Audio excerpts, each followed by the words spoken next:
అదే RTV app వార్తల్ని క్షణాల్లో చదివే అవకాశం ఉంటుంది. ఒక న్యూస్ పేపర్, ఒక టెలివిజన్ ఛానల్ మీ చేతుల్లో ఎప్పుడూ ఉంటాయి. లిక్కర్ స్కామ్లో ఆరోపణలు ఎదుర్కొంటూ తిహార్ జైల్లో ఉన్న బీఆర్ఎస్ ఎమ్మెల్సీ కవితకు ఎయిమ్స్లో మెడికల్ చెకప్స్ చేయించాలని రోజ్ అవెన్యూ కోర్టు రిఫర్ చేసింది జైలు అధికారులకు. మరి ఆమెకు గత 2 రోజుల క్రితం ఆమె జైల్లో సొమ్మసిల్లి పడిపోవటం, డీహైడ్రేషన్ కారణంగా ఆమెకు దీనదయాల్ హాస్పిటల్లో ఆమెకు చికిత్సను అందించారు. తర్వాత ఆమెను తిరిగి మళ్ళీ జైలుకి తరలించడం జరిగింది. అయితే ఆమెకు హై బీపీ ఎక్కువ ఉండటం, అలాగే ఆరోగ్య పరిస్థితులు బాగోని కారణంగా ఇమీడియట్గా ఆమెకి ఎయిమ్స్ వైద్యుల బృందం మెడికల్ చెకప్స్ చేయాలని చెప్పేసి రోజ్ అవెన్యూ సిబిఐ ప్రత్యేక న్యాయస్థానం ఆదేశించింది. ఈ నేపథ్యంలో ఆమెను ఎయిమ్స్ హాస్పిటల్కి తరలిస్తున్నారు. ఎయిమ్స్ హాస్పిటల్లో ఆమెకు చికిత్స చేయిస్తారని చెప్పేసి కూడా తెలుస్తోంది. ముఖ్యంగా అన్ని మెడికల్ చెకప్స్, ఆమె ఒక ప్రజాప్రతినిధి కావడంతో ప్రోటోకాల్ ప్రకారం అన్ని మెడికల్ చెకప్స్ కూడా జరుగుతాయి. దాంతోపాటు ఆమె ఆరోగ్య పరిస్థితిపై కూడా ఎయిమ్స్ డాక్టర్స్ ఒక బులెటిన్ని హెల్త్ బులెటిన్ని విడుదల చేయాల్సి ఉంటుంది. ఆ మేరకు ఒక హెల్త్ బులెటిన్ కూడా విడుదల చేసి తమకు సమర్పించాలంటూ కూడా రోజ్ అవెన్యూ సిబిఐ ప్రత్యేక న్యాయస్థానం ఎయిమ్స్ తిహార్ జైలు అధికారులను ఆదేశించింది. ఈ మేరకు తిహార్ జైలు అధికారులు ఎయిమ్స్ అధికారులతో మాట్లాడుతున్నారు.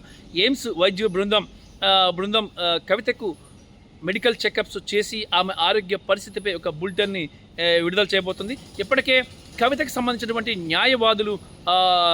న్యాయవాదులు ఎయిమ్స్ హాస్పిటల్ వైద్యులతో కూడా మాట్లాడడం జరిగింది. అలాగే తిహార్ జైలు అధికారులతో కూడా మాట్లాడడం జరిగింది.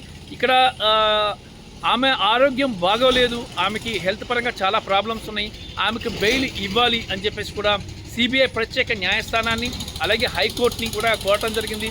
ఇక్కడి నుంచి సరైన స్పందన రాని నేపథ్యంలో ఇక సుప్రీంకోర్టును కూడా ఆశ్రయించబోతున్నారు. ఆమె ఆరోగ్యం బాగాలేదు కాబట్టి ఆమెకి వెంటనే బెయిల్పై విడుదల చేయాలని చెప్పేసి కూడా కోరుతున్నారు.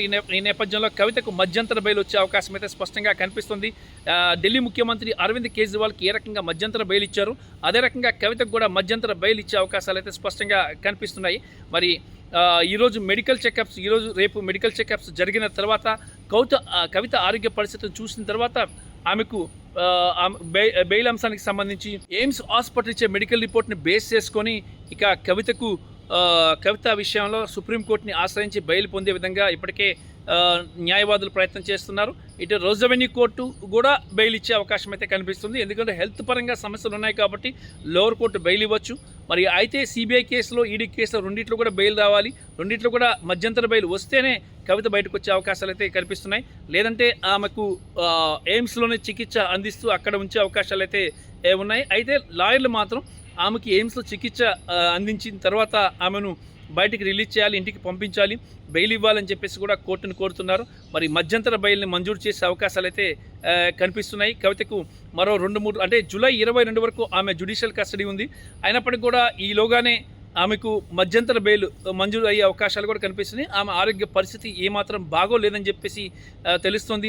డాక్టర్లు కూడా ఇక్కడ దీన్ దయాళ్ ఉపాధ్యాయ హాస్పిటల్ డాక్టర్స్ కూడా ఆమెను పరీక్షించిన తర్వాత ఎయిమ్స్కి తీసుకెళ్ళటమే మంచిది, అక్కడ అత్యాధునిక సదుపాయాలు ఉంటాయి కాబట్టి అక్కడ ఆమెకు చికిత్స అందించాలని చెప్పేసి కూడా చెప్తున్నారు. దేశంలోనే ప్రతిష్టాత్మకమైన హాస్పిటల్ ఎయిమ్స్. మరి ఎయిమ్స్ డాక్టర్స్ చెకప్స్ చేసి నివేదిక ఇచ్చిన తర్వాత కవిత బెయిల్ మీద బయటకు వచ్చే అవకాశాలు ఉంటాయి. రామకృష్ణ, ఆర్టీవీ, న్యూఢిల్లీ. మరిన్ని వీడియోస్ కోసం ఛానల్ ని సబ్స్క్రైబ్ చేయండి. లేటెస్ట్ అప్డేట్స్ కోసం వాట్సాప్ ఛానల్ ని ఫాలో చేయండి. అండ్ లింక్ డిస్క్రిప్షన్ లో ఉంది.